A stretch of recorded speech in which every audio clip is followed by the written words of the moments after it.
Welcome back to the Deep Dive. You sent us a really detailed summary of Toni Morrison's Beloved, and honestly, wow, what a challenging, just unforgettable read. It really is powerful stuff. Yeah.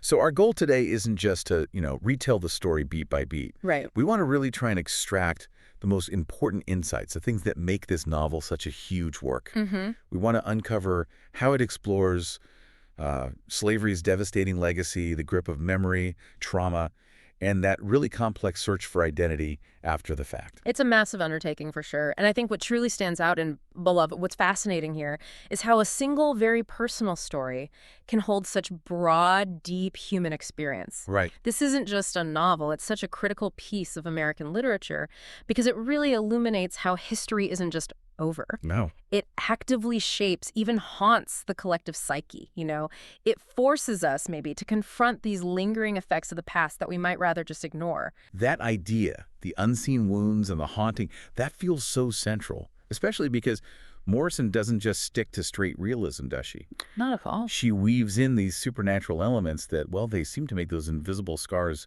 really visible somehow. Right. How does that blend challenge how we normally think about history? Well, I think it's precisely that blend that gives the novel its unique punch. Morrison creates this world where the past isn't just something you remember. It literally shows up. It demands a physical reckoning. This mix of historical reality with, well, the fantastical, what people call magical realism. Right, where impossible things just happen naturally. Exactly. It's key here. It means that trauma that hasn't been dealt with, it takes form. It forces you to confront it. History becomes this active, breathing presence, not just stuff in textbooks. Okay, so this haunting blend really sets the stage. Okay. But before we jump right into Sethe's world, let's just take a moment for the author herself, Toni Morrison. I mean, a Nobel Prize winner, a literary giant. Absolutely. And Beloved, it was published back in 1987. It gets categorized as historical fiction, obviously. Yeah. But it's that significant infusion of magical realism, like we were just saying, that makes it so distinct. Morrison isn't just telling what happened. She's really crafting a new way to understand history through this spiritual, emotional lens that acknowledges these deep, unseen wounds. And the story itself, it's grounded very specifically.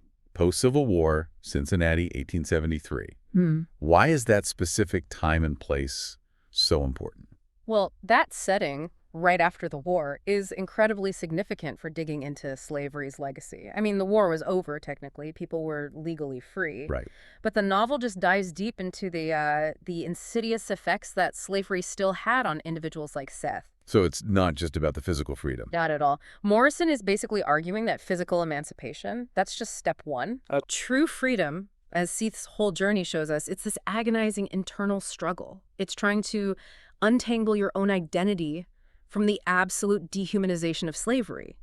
That's a battle fought long after the chains are physically gone. That's a really profound point right there. So Okay. for anyone who's read your summary, they'll know Sethe's story starts with her escape from Sweet Home Plantation. Harrowing escape. And leads to this house, 124 in Cincinnati. But it's not a peaceful home, is it? It's tormented by the spirit of her dead baby daughter. Yeah. And Sethe lives there with her other daughter, Denver. But it's the arrival of this character, Beloved, where things really ramp up. Oh, absolutely. That ghost, often just called Beloved, it's like a vague presence. Well, yeah. It seems to hold this real, almost physical power over Sethe's life. It's like a living thing. And what's so chilling, I think, is how the ghost isn't just some poltergeist making noise. Yeah. It's more like a living wound. It's a symbol of all that unresolved pain and injustice, and it's constantly sort of bleeding into their present and make sure the past can't just be kept quiet. And then the story takes that pivotal, almost unbelievable turn. A young woman literally appears at 124, just walks out of the water, basically. Yeah, it seems to come from nowhere. And she calls herself Beloved.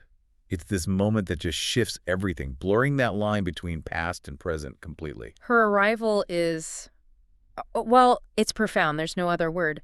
This physical embodiment of the past connects directly to Sethe's deepest psychological scars, her emotional wounds.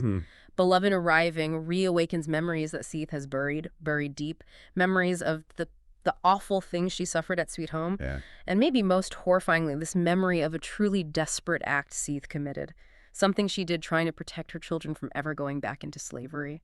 So Beloved isn't just a person, or even just a ghost. Exactly. If we connect this to the bigger picture, the character Beloved is like a walking, breathing metaphor for trauma that hasn't been resolved, for the way history can literally take shape and demand you deal with it. That's such a powerful image.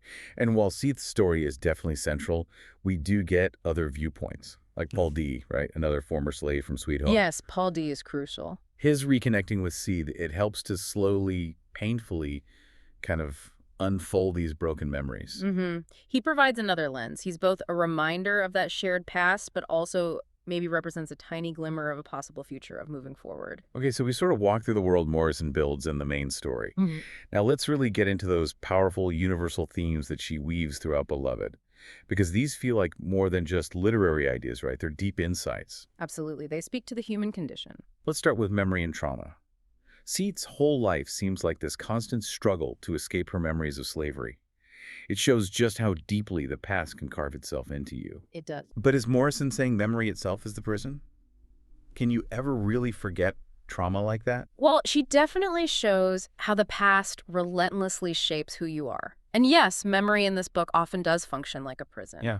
But it's not just about remembering events, like looking at old photos. It's about the active, enduring pain of trauma. It's psychological, not just physical scars. Morrison reveals that trauma doesn't just fade away. It actively lives inside you. It demands to be acknowledged. So maybe real liberation isn't about forgetting, but about confronting that memory, integrating it somehow, without letting it completely take over your present. That raises an important question. How do you find liberation with the memory, not just from it? Okay, that leads into the next big theme, motherhood and sacrifice. Seath's relationship with her children is just incredibly complex. Painfully so. It reflects the unimaginable choices enslaved mothers had to make. Her love is so fierce you feel it, but it's also utterly tragic. It's like this desperate primal need to protect them. That fierce love really drives her actions, pushing her to make choices that, well, they defy our usual sense of morality, don't they? They really do. Morrison highlights these extreme ethical binds, the unbelievable sacrifices involved in just trying to be a mother under those horrific conditions. Yeah. What's fascinating here, I think, is how the act of mothering itself becomes this act of, well, radical resistance, but also devastating heartbreak. They're tangled together. It's a love that's so absolute it puts protecting them from slavery above everything else, even life. Exactly. It forces you, the reader, to grapple with the truly impossible choices people were forced into. So moving on to identity and freedom. We touched on this. Physical freedom isn't enough. Seath is out of slavery, but her mind, her spirit seems still chained. Very much so. Is Morrison saying that real freedom is purely internal? Or does the world around you still limit how free you can actually be, even after emancipation? I think Morrison argues pretty strongly that external freedom is just the starting point. The novel really centers on that difficult internal journey, the struggle for psychological, emotional liberation that Seath and Paul D. and others have to go through long after the physical chains are gone. She shows us that real freedom is a battle fought inside. It's this agonizing process of reclaiming your sense of self from a system that was designed specifically to strip it away. So it's about defining yourself on your own terms. Yes. While external forces definitely still play a huge role, Beloved powerfully suggests that the most critical fight for freedom is the one in your own mind and heart, defining yourself beyond how the oppressor defined you. If we connect this to the bigger picture, Beloved teaches us that true freedom is a battle fought within long after external chains are broken. Okay, let's loop back to those supernatural elements. We talked about the ghost Beloved turning into a person. How do these elements make the weight of the past feel real and unavoidable, not just like a spooky story element? Yeah. They're definitely not just for atmosphere. They have huge symbolic meaning. They represent grief that hasn't been resolved and the unavoidable truth that history keeps haunting the present. The figure of Beloved, whether ghost or flesh, makes that abstract weight of the past totally concrete, utterly unavoidable. You can't just ignore her. Exactly. Morrison brilliantly uses this ghostly presence to ensure that the history of slavery, its trauma, can never just be overlooked or forgotten. It's literally there, walking among them, demanding to be seen, to be acknowledged. Wow. It forces the characters and us, the readers, to actively engage with this trauma that just refuses to stay buried.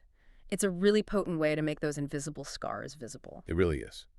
So beyond the incredible story and these deep themes, Beloved clearly holds this lasting significance in American literature, in our culture.